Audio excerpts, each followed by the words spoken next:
Hello. Lecture number 2 देखने जा रहे हैं अब। लेक्चर नंबर 1 आई होप देख चुके होंगे, ठीक है। लेक्चर नंबर 2 में बढ़ते हैं तो यहाँ पे एक क्वेश्चन दिया हुआ है। हम लोग क्या चल रहे थे, सी एफ और पी आई निकालना सीख रहे थे, ठीक है। सी एफ और पी आई। सी एफ और पी आई में क्या था, ये जनरल सोल्यूशन था ऑफ डिफरेंशियल इक्वेशन का। बाई इजकल टू होता था C F plus P I, जिसमें हम लोग सी एफ का कंसेप्ट सीख रहे थे। तो उसी कंसेप्ट को आगे बढ़ाते हैं। Y double dash minus two y dash plus ten y equal to zero. वहाँ पे एक बाउंड्री कंडीशन दिया हुआ है, y of zero equal to four, y of zero equal to one. ये बाउंड्री कंडीशन ये बाई डैश है, ठीक है। यहाँ पे एक और डिफरेंशिएशन है। आप लोग भी अपना कॉपी में सुधार लेंगे। यहाँ पे y dash of zero equal to one है, बाउंड्री कंडीशन दिया हुआ है। इस क्वेश्चन को आगे बढ़ाते हुए बताते हैं आपको कि ये जो क्वेश्चन दिया है, सबसे पहले जैसे कल बनाए थे, कल वाला अगर आप सॉल्यूशन किए होंगे क्वेश्चन का, तो उस क्वेश्चन के अकॉर्डिंग चलते हैं। तो सबसे पहले इस क्वेश्चन का सॉल्यूशन करना होगा। सॉल्यूशन करने के बाद जो आंसर आ जाएगा उसी में मॉडिफाइड करना है, यानी बाउंड्री कंडीशन पुट करना होता है। अगर इस टाइप से क्वेश्चन दिया रहे तो आपको ज़्यादा सोचना नहीं है। सबसे पहले जैसे आप क्वेश्चन बना रहे थे, सोल्व कर रहे थे, वैसे इस क्वेश्चन को सोल्व करें। D double dash y double dash का मतलब क्या है, d two x upon d y, ठीक है। बाई स्क्वायर मतलब सॉरी, बाई को एक्स के रिस्पेक्ट में, और यहाँ पे क्या है डी एक बार है तो मतलब d y upon d x है। फिर क्या है ten y equal to zero, ठीक है। मतलब डबल डैश है मतलब डबल डेरिवेटिव है, सिंगल डैश है मतलब सिंगल डेरिवेटिव है। Ten y equal to zero. तो इस क्वेश्चन को सबसे पहले हम लोग सिंबॉलिक फॉर्म कन्वर्ट करते थे, उसके बाद उसका सोल्यूशन करते थे, ठीक है। तो सॉल्यूशन तो सेम ही रहेगा, मतलब जैसे बना रहे थे। लास्ट में खाली बाउंड्री कंडीशन पुट करना है। तो उस पर चलते हैं। पहले आपको जो बता रहे हैं वो ध्यान से सुनेंगे आप। Y double dash minus two y dash plus ten y equal to zero को हम लोग इक्वेशन नंबर फर्स्ट मान लेंगे, ठीक है। इक्वेशन नंबर फर्स्ट मानने के बाद इसका क्या करते हैं, सिंबॉलिक फॉर्म में कन्वर्ट करते हैं। डबल डैश है means d two y, single dash है मतलब डी वाई, और टेन वाई है तो टेन वाई ही रह जाएगा इजकल टू जीरो। तो d two y minus two d y plus ten y equal to zero. यहाँ से बाई आप कॉमन लेंगे तो देखेंगे क्या बचेगा आपके पास, D two minus two D plus ten equal to zero. यही जो डी होता है, D square minus two D plus ten होता है, इसी को हम लोग एफ डी के नाम से जानते हैं। और एफ डी इजकल टू कितना है, D square minus two D plus ten. तो F D equal to D square minus two D plus ten. अब इसको क्या करना होता है, एक जुलरी फंक्शन बनाना होता है, एक जुलरी इक्वेशन बनाना होता है। एक जुलरी इक्वेशन कुछ नहीं होता है, जहाँ पे डी है वहाँ पे एम पुट कर दिया जाता है, बस हो गया, ठीक है। तो यानी जहाँ डी है वहाँ एम पुट करेंगे तो डी स्क्वायर का क्या बन जाएगा, एम स्क्वायर बन जाएगा। टू डी का क्या बन जाएगा, एम बन जाएगा। टेन का टेन ही रहेगा, ठीक है। तो m square minus two m plus ten equal to zero. आप इसका फैक्टराइज आसानी से कर सकते हैं, लेकिन यहाँ होने वाला नहीं है। तो उसके लिए एक फॉर्मूला लगाते हैं, minus B plus minus under root B square minus four A C upon two A, ठीक है। इसको आगे प्रोसीड करते हैं तो पता चलता है कि m equal to two plus minus under root four minus forty by two, two A का वैल्यू वन था। इसको सोल्यूशन कीजिएगा, टू प्लस माइनस यहाँ पे माइनस अंडर रूट माइनस 36 हो जाएगा। तो यहाँ पे एक वैल्यू निकलता है 36 है, उसका तो आसानी से हो जाता है, लेकिन माइनस से माइनस वन को क्या ले लेते हैं, आई ले लेते हैं, ठीक है। यानी हो गया to plus minus six I upon two. इसको आप डिफरेंशिएट सॉरी डिवाइड करेंगे तो यहाँ टू से टू डिवाइड करेंगे वन हो जाएगा, सिक्स को करेंगे तो थ्री आई हो जाएगा, ठीक है। ये क्या है, आपका कॉम्प्लेक्स नंबर है। कॉम्प्लेक्स नंबर का सी एफ निकालने के लिए सिखाए थे आपको। कॉम्प्लेक्स नंबर, कॉम्प्लेक्स नंबर का आपको सिखाए थे क्या निकालने के लिए, सी एफ निकालने के लिए। उसमें बताया गया था कि सी एफ अगर कॉम्प्लेक्स नंबर का निकालना हो तो ई के पावर जो रियल वैल्यू है, तो ई के पावर वन है तो वन एक्स हो गया, इनटू इमेजिनरी वाले के लिए कैसे देखते हैं, C one cos three X C two sine three X, ठीक है। तो सी एफ इजिकल टू ई के power X into C one cos three x plus सी टू साइन थ्री एक्स।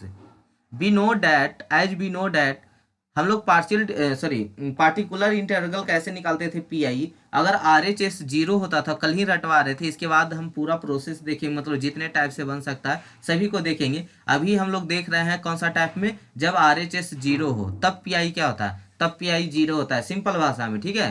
क्योंकि आर एच देखिए, इसका फॉर्मूला पी आई का क्या होता है, one upon F D into R H S.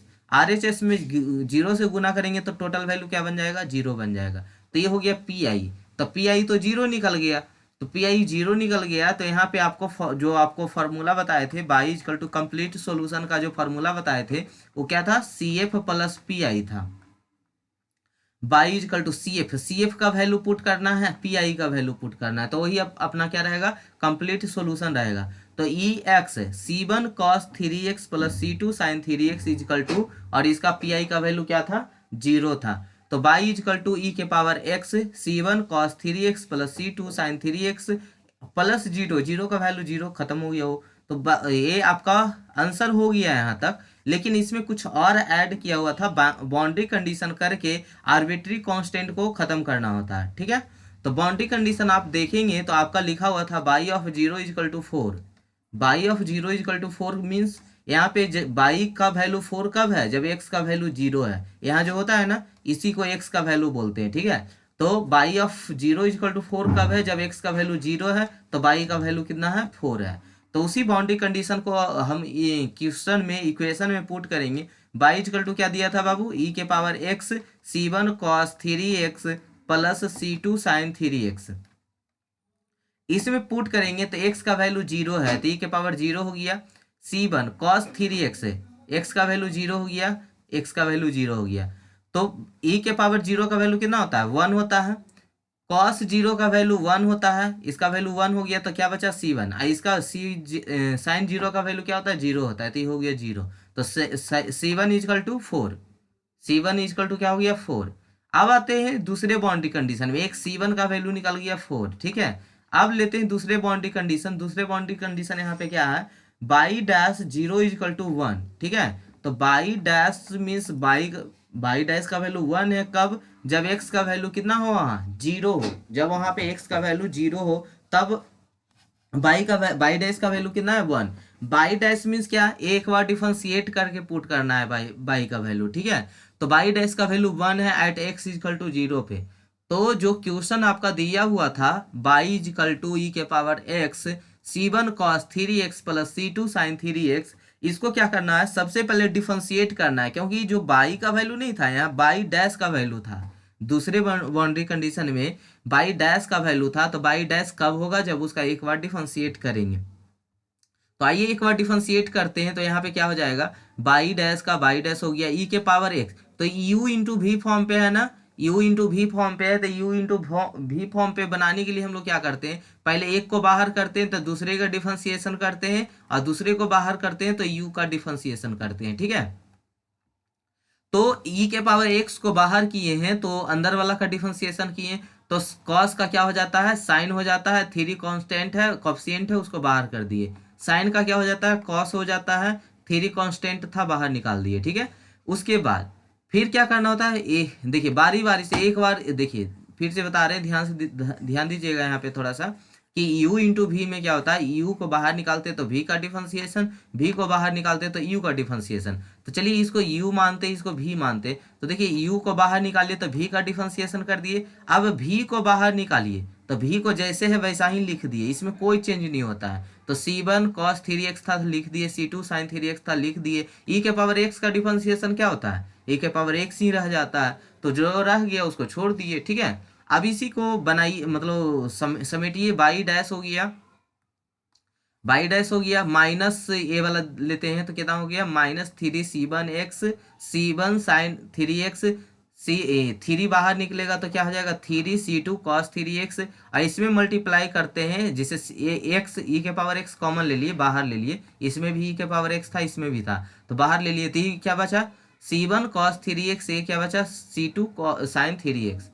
अब पुट कर सकते हैं, क्योंकि आपका दिया हुआ था बाई डैश का वैल्यू वन है कब, जब एक्स का वैल्यू जीरो है, तब बाई डैश का वैल्यू वन हो गया, ई एक्स के पावर जीरो यानी एक्स का वैल्यू जीरो, तो ई के power zero minus three sine zero, three सी two cos zero, c one cos zero plus सी टू साइन जीरो।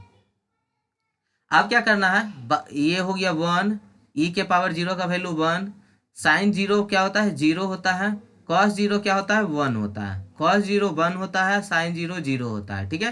तो यहाँ सिर्फ क्या आएगा, वन आया तो ये क्या हो गया, सी थ्री टू, ये क्या हो जाएगा, वन हो गया तो सी वन, ये वैल्यू क्या हो गया, जीरो। अब क्या बचा है यहाँ पे, one equal to C three two plus C one, तो यानी one equal to C three two plus four, ठीक है। अब आइए C2 का वैल्यू यहाँ से निकालिए। C2 का वैल्यू निकालेंगे तो क्या हो जाएगा यहाँ पे C32 बराबर 1-4, यानी C2 इजकल टू क्या हो जाएगा 1-4/3, यानी -3/3 आ गया -1, यानी C2 का वैल्यू हो गया -1। तो दोनों कांस्टेंट जो आर्बिट्री कांस्टेंट था दोनों का, वो दोनों को हम लोग क्या कर चुके हैं, निकाल चुके हैं। अब उसको मेन फंक्शन जो आपका इक्वेशन था वहां पे उसको हम पुट कर देंगे, आपका कंप्लीट सॉल्यूशन आ जाएगा। तो now put the value of C2 in equation 3, we get y equal to e के power x into 4 cos 3x minus sine 3x, ठीक है।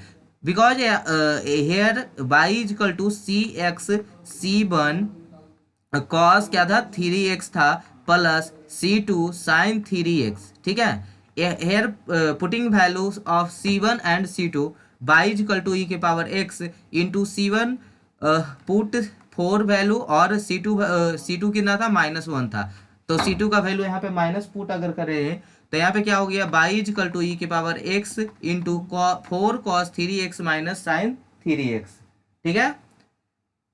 आई होप क्लियर हुआ होगा। अब आते हैं नेक्स्ट टॉपिक पे, पार्टिकुलर इंटीग्रल को आपको पूरे समझाना है कि क्या क्या पॉइंट हो सकते हैं यहाँ पे, किस किस से क्वेश्चन बन सकते हैं, ठीक है। तो पहला क्वेश्चन क्या था कि जब RHS में उसका 0 हो तो उसका पार्टिकुलर इंटीग्रल क्या होगा, यहाँ पे 0 होगा, यानी PI का वैल्यू क्या होगा 0 होगा। तो पहला पॉइंट आपको क्लियर हो गया, ठीक है। तो पहला पॉइंट का तो आप सोल्यूशन भी कर चुके हैं, यानी PI का वैल्यू 0 है तो कोई मतलब ही नहीं है उसका सोल्यूशन करने से। तो पहला क्वेश्चन का हो गया आंसर, ठीक है। अब सेकेंड में देखते हैं कि पीआई में और क्या हो सकते हैं। पीआई में जब आरएचएस में ई के पावर एक्स हो तो उसको हम जहाँ पे डी होता है वहाँ पे ए का वैल्यू पुट करते हैं, यानी समझाते हैं। इस पे सब पे क्वेश्चन करके दिखाएंगे, 2-3 क्वेश्चन करके दिखाएंगे, आपको सारे पॉइंट क्लियर हो जाएंगे। तो ई के पावर एक्स है यहाँ पे, इसका कहने का मतलब है कि एक जहाँ पे ए है वहाँ पे कोई नंबर हो सकते हैं, डिजिट हो सकते हैं, जैसे 4x है, ठीक है। तो जहाँ जहाँ डी होंगे वहाँ वहाँ पे 4 पुट कर देना है। आई होप क्लियर हुआ होगा, फिर क्वेश्चन करेंगे और क्लियर होंगे। कांस्टेंट पुट करना है, कांस्टेंट रहेगा, जैसे मान लीजिए किसी के आगे बराबर में 4 5 है 10 है 9 है कुछ भी रहे तो डी के जगह 0 पुट कर देना होता है।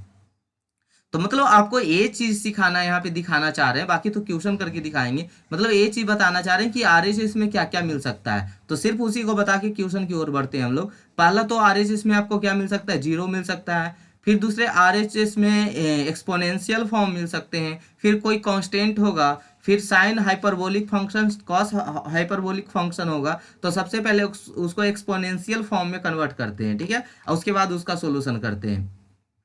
उसके बाद साइन कॉस मिल सकता है, अलजेब्रिक फंक्शन मिल सकता है, फिर एक्सपोनेंशियल प्लस ट्रिगोनोमेट्री फंक्शन हो सकता है, अलजेब्रिक और एक्सपोनेंशियल फंक्शन हो सकते हैं। तो इतने टाइप के आपको लगभग और कुछ स्पेशल केस भी हो सकता है। स्पेशल केस में ई के पावर एक्स है, ई के पावर एक्स है, ठीक है। तो स्पेशल केस भी मिलेगा। तो सबको बारी बारी से देखेंगे कि पार्टिकुलर इंटीग्रल को हम लोग कैसे सोल्व करते हैं जब आरएचएस में ऐसा हो, आरएचएस में एक्स इंटू ई के power x sine b x हो, ठीक है, या स्पेशल फंक्शन हो, तो हम लोग कैसे सोल्व करेंगे बारी बारी से। आइए बढ़ते हैं, ठीक है।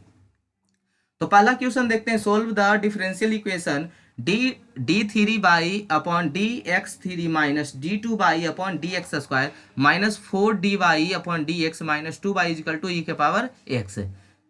हम लोग पिछले क्वेश्चन देखे थे तो वहां क्या आपको नजर आया था कि ई के पावर क्या होता था, सॉरी आरएचएस में क्या होता था, 0 वैल्यू होता था। तो 0 वैल्यू होता था तो आपको क्या बताए थे कि जब पार्टिकुलर इंटरवल में आरएचएस का वैल्यू 0 होता है तो वहाँ पे हम उसका वैल्यू क्या ले लेते हैं, टोटल 0 ले लेते हैं। लेकिन अब यहाँ पे 0 नहीं है, अब 0 नहीं है तो क्या है बाबू, देखिए तो चेक कीजिए, तो अब है ई के पावर 3x। तो ई के पावर 3x है, तो ई के पावर x है, तो ई के पावर x के लिए जो सोल्यूशन होगा आइए आगे सिखाते हैं आपको, ठीक है।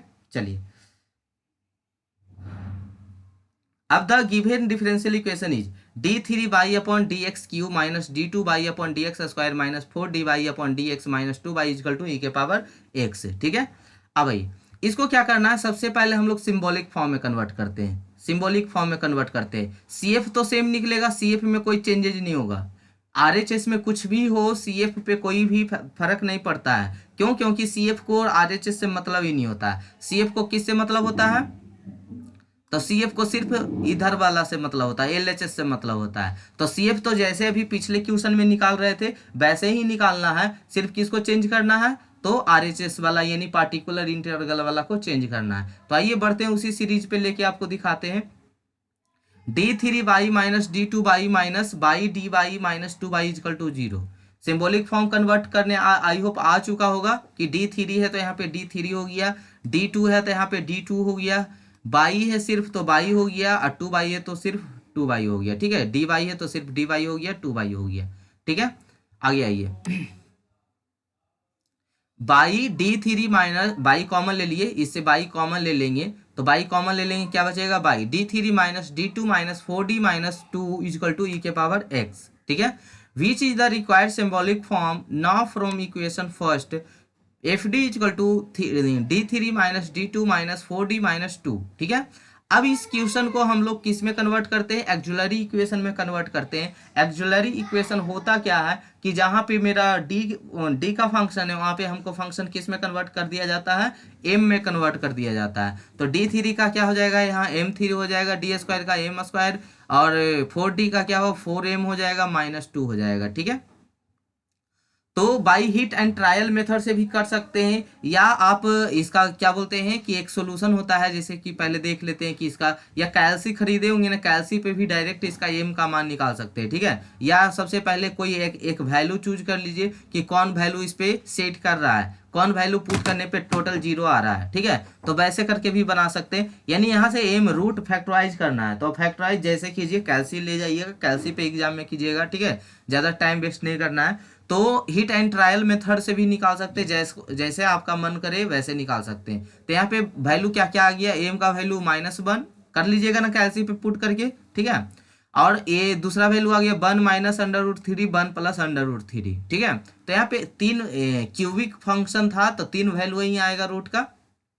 तो तीन वैल्यू कौन कौन है, M equal to -1, M equal to 1 minus under root three, 1 plus under root three. All value are real and distinct. तो जब रियल वैल्यू होते हैं तो वहाँ पे क्या करना होता है कि रियल वैल्यू है -1 है तो उसके लिए सबसे पहले बनाइए। तो रियल वैल्यू के लिए क्या सिखाए थे, देखिए यहाँ पे तीन कितना है वैल्यू, तीन है ना, 1 2 3। तो तीन वैल्यू होता है सी ई के पावर एक्स, सी टू ई के power x, C three E के पावर एक्स। रियल वैल्यू में पहले तीन हुए तो तीन वो लिख देते हैं, -1 है तो यहाँ माइनस पुट कर दिए, 1 माइनस अंडर रूट थ्री है तो यहाँ 1 minus under root three put कर दिए, यहाँ 1 प्लस अंडर रूट थ्री है तो यहाँ पे पुट कर दिए 1 प्लस अंडर रूट थ्री। ठीक है, तो इस तरह से हम लोग पुट कर देते, तो ये सी एफ का वैल्यू आ गया। ठीक है, सी एफ का वैल्यू आ गया। अब आते हैं आर एच एस निकालते हैं। सी एफ तो आसान था, सी एफ आई होप पहले ही आपका क्लियर हो चुका है। ठीक है, अब आते हैं पी आई की ओर। पी आई में जब ई के पावर एक्स था तब क्या करना था, तो सबसे पहले तो पी आई का फॉर्मूला लिखेंगे, P I equal to 1 upon F D into R H S. ठीक है, 1 अपॉन एफ डी का value D cube minus D square minus 4d minus 2, और आर एच एस का वैल्यू क्या था, ई के पावर एक्स था। तो यहाँ पे पुट कीजिए कि क्या बताए थे, याद है कि जब ई के पावर एक्स हो, एक्सपोनेंशियल फॉर्म हो, तो डी के जगह कितना पुट करना है, जितना इसका कॉफिशिएंट होगा। तो इसका कॉफिशिएंट कितना है, ए एक्स होता था, तो ई के पावर सिर्फ एक्स है, यानी ए का वैल्यू कितना है 1। तो यानी जहां जहां डी है वहां वहां 1 पुट करना होगा, जहां जहां डी है वहां वहां पुट करना होगा 1। अगर ये 2 रहता तो जहां जहां डी है वहां वहां कितना पुट करना होता, 2। तो किस पे डिपेंड करता है कि आपका सी एफ जो ई के पावर वैल्यू कितना है, कॉफिशिएंट उसका कितना है। तो यहाँ पे देखिए आप, तो पता चला कि यहाँ पे कितना है 1 है, तो 1 पुट करना है। तो 1 पुट कीजिए तो क्या हो जाएगा, 1 upon D Q, D Q का मतलब 1 का क्यू, डी स्क्वायर मतलब 1 का स्क्वायर, माइनस 4d यानी 4 इंटू 1 माइनस 2 ई के पावर एक्स। ठीक है, अब बस यही सॉल्यूशन हो गया, पी आई निकल गया आपका। अब सॉल्यूशन इसका कीजिएगा आप, एक सेकेंड करके दिखाते हैं। 1 अपॉन ए 1 का क्यू, 1 हो गया, और नीचे में कितना है, एक सेकेंड, 1 माइनस 4 माइनस 2 ई के पावर एक्स। ठीक है, ये कितना हो जाएगा, -6, और ठीक है माइनस में आएगा वैल्यू, यानी 1 हो गया, 1 से 1 कैंसिल आउट हो गया, -6 हो जाएगा। ठीक है, ई के पावर एक्स, तो यहाँ पे हो जाएगा माइनस लगा दीजिए। तो पी आई का वैल्यू कितना हो गया, -1/6 ई के पावर एक्स। तो पी आई का वैल्यू निकल गया, सी एफ का वैल्यू निकल गया। जब दोनों का वैल्यू निकल जाता है तो हम लोग क्या करते हैं कि by is equal to C F plus P I लिखते हैं। तो now as we know that in linear differential equation complete your general solution is given as by is equal to C F plus P I. तो by is equal to C F का value कितना था, C one E के power minus X, C two ई के power E के power one minus under root three x plus C three E के power one plus under root three x plus, और किसका value था, P I का value. P I का value क्या था, minus one upon six E के power X. ठीक है, दोनों को सोल्यूशन कर दीजिए, मतलब दोनों को जोड़ दीजिए। तो दोनों को जोड़िएगा तो क्या होगा, सी वन ई के power minus X, C two ई के power one minus under root three X, C three E के power one plus under root three X. यहाँ पे माइनस है तो minus one upon six E के पावर एक्स। यही आपका कंप्लीट सॉल्यूशन हुआ। ठीक है, तो पी आई में हम लोग बढ़े थे, पी आई में पहला क्वेश्चन क्या देखे थे कि जब ई के पावर एक्स का वैल्यू एक्सपोनेंशियल फॉर्म हो। ठीक है, दूसरा में देखेंगे जब मोर देन एक्सपोनेंशियल फॉर्म हो। ठीक है, मोर देन, जैसे देखिए यहाँ पे एक्स आर एच एस में देखना, एल एच एस तरफ तो सब में सेम ही क्वेश्चन रहेगा जैसे आप बनाए थे। ठीक है, यहाँ पे चेंज होगा, चेंज क्या होगा कि आरएचएस में कुछ भी रह सकता है, जैसे एक्सपोनेंशियल फॉर्म हो, कांस्टेंट हो, हाइपरबोलिक फंक्शन हो, साइन हो, कॉस हो, अलजेब्रिक फंक्शन हो, किसी भी तरह के फंक्शन हो सकते हैं। तो आपको बारी बारी से हर फंक्शन के बारे में डिटेल से बताएंगे। यहाँ पे पहला देखे होंगे आप एक्सपोनेंशियल फंक्शन के बारे में, तो एक्सपोनेंशियल फंक्शन को हम लोग चेंज कर चुके हैं। अब आते हैं मोर देन एक्सपोनेंशियल फंक्शन है, तो इसको देखेंगे नेक्स्ट लेक्चर में। ठीक है, तो आई होप जितना पीछे हुआ क्लियर हुआ होगा। फिर नेक्स्ट लेक्चर में देखते हैं इसको। ठीक है, थैंक यू।